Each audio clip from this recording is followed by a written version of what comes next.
आजपासून परिसरात पावसाचे आगमन झाले असून पावसाची पहिली सरी बरसता शेतकरी आणि मासेमारींनी मासेमारीसाठी धरणाकडे धाव घेतली आहे।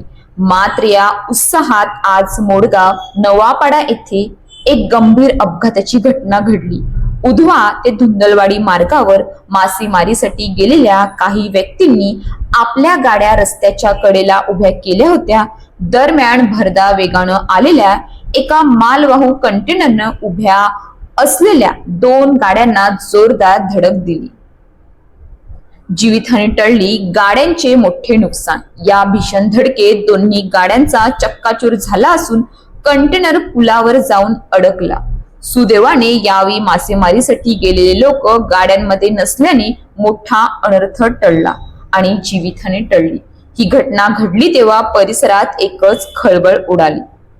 या मार्गावरून अवजड वाहनांना बंदी असतानाही कंटेनर आणि इतर मोठी वाहने बिनधास्तपणे ये-जा करत असल्याचा आरोप स्थानिक नागरिकांनी केला आहे।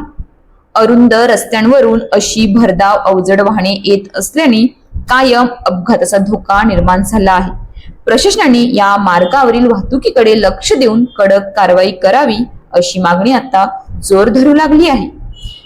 रिपोर्टर संदीप थोरात। अशाच नवनवीन बातम्या पाहण्यासाठी आपल्या न्यूज इंडिया 9 ला लाईक, शेअर, सबस्क्राईब करा आणि बेल आयकॉन दाबायला विसरू नका।